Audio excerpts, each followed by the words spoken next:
Facebook content monetization গণহারে দেওয়ার পরে নতুন একটা ইস্যু দিচ্ছে, প্রত্যেকে ইস্যু পাচ্ছে।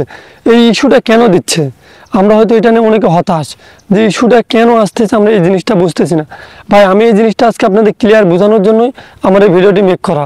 আমি চাই যে আপনার যে এই বিষয়টা নিয়ে একটা আপনাদের মধ্যে যে সমস্যা বা জল্পনা কল্পনা কেন আমাকে ইস্যু দিল, আমি তো থার্ড পার্টি কোনো কিছু করি না, আমি কেন দিল, এটা আমি আজকে আপনাদের কাছে ক্লিয়ার করব। ভাই অনেকে আছেন আপনি করেন কি ভিডিও করছেন, ঠিক আছে, সো একই ভিডিও একই টপিকের ভিডিও বারবার করেন, এটার জন্য এটা আসতে পারে এক। এরপর ভাই অনেকে আছে আমরা যে নিজে কন্টেন্ট তৈরি করতে চাই না, অন্য কন্টেন্ট তৈরি করছে, সেই কন্টেন্টটাকে আমি চুরি করি।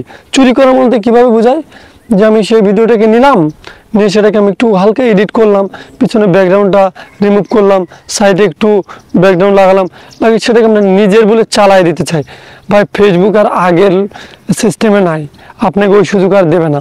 ফেসবুক এখন চাই অর্থনৈতিক এবং অর্গানাইজ কি কাজ করতেছে, এজন্য ভাই এইটা একটা সমস্যা হতে পারে।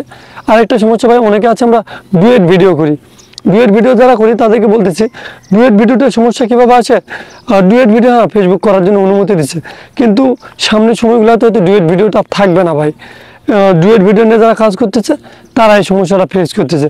আরেক ধরনের লোকেরা এই সমস্যাটা ফেস করতেছে যারা মনিটাইজেশন পাইছে, এখন মনে করতেছে আমি তো মনিটাইজেশন পাই গেছি, মিউজিকটা এখন আমি ধুমা এসে লাগাতে পারবো। ভাই এই ভুলটাই করতেছে, জানা নেই, বোঝা নেই, শোনা নেই, সে অলরেডি মিউজিক ব্যবহার করতেছে, মিউজিকের কোনো লাইসেন্স নেই, কোনো কিচ্ছু নেই, সে এটা ওটা আজে বাজে মিউজিক ব্যবহার করতেছে। ভাই এই জন্য ইস্যুটা আসতেছে। ভাই এই জিনিসগুলো আপনি কন্টেন্ট মনিটাইজেশন পাইছেন মানে যে সব হয়ে গেছে এমনটা না, আপনাকে ম্যানুয়ালি গাইডলাইন মেনটেন করে কাজ করতে হবে। গাইডলাইন হলো মেন জিনিস, আর ফেসবুক গাইডলাইনকে অনেক বেশি প্রাধান্য দেয়। আপনি গাইডলাইন মেনটেন করতে পারবেন না, আপনার ভিডিও রিচ করবে না, আপনাকে ইস্যু দেবে। কিছুদিন পর দেখবেন যে আপনার ভিডিওতে তেমন কোয়ালিটি আসতেছে না, এত কষ্ট করে ভিডিও তৈরি করতেছেন, লাভ হচ্ছে। এই জন্য বলবো ভাই আপনি যদি এই ইস্যু থেকে অতি শীঘ্র বাঁচতে চান, এখন আপনি ইস্যু খান নেই, আপনি ইস্যু থেকে বাঁচতে চাইলে ভাই ওই থার্ড পার্টি কন্টেন্টগুলো বাদ দেন। অন্যের ভিডিও ভাই ফেসবুক ইউজ করতে দেবে না। কষ্ট করে ভিডিও বানালাম আমি, ভিডিও বানানো আরেকজন, সে ভিডিওটা আপনি চুরি করে নিয়ে ছাড়বেন, ফেসবুক এটাতে অনেক নিরাপত্তা, এটা আর ফেসবুক দিচ্ছে না।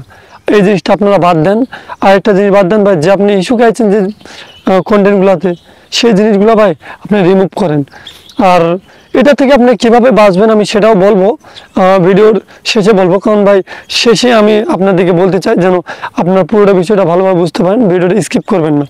আমি আপনাদের যেটা বলতে চাচ্ছি যে কপি কন্টেন্টগুলো বাদ দিন, আপনি অন্য ভিডিও মেক করাটা বাদ দিন, এরপর আপনি করাটা বাদ দিন যে আজে বাজে এক কন্টেন্ট বারবার ছাড়া, একই জায়গায় দাঁড়িয়ে দাঁড়িয়ে বারবার ভিডিও, এই জিনিসগুলো বাদ দিন। তাহলে ভাই আপনার মনিটাইজেশন এই প্রবলেমটা আসবে না এবং ইস্যুটা চলে যাবে। আর ভাই ইস্যুটা যাওয়ার জন্য আপনাকে প্রথমত ফেসবুকের কাছে রিপোর্ট করতে হবে। অবশ্যই রিপোর্ট ছাড়া ভাই এটা সমাধান আসবে না। এটা সমাধানের জন্য প্রায় 8 থেকে 9 মাস, 11 মাস, 10 মাস লেগে যায় ভাই। এটা নিয়ে টেনশনের কিছু নেই, এগুলো বাদ দিয়ে আপনি কাজ করে যান এবং রিপোর্ট করেন, দেখবেন ইনশাল্লাহ সমাধান হয়ে যাবে।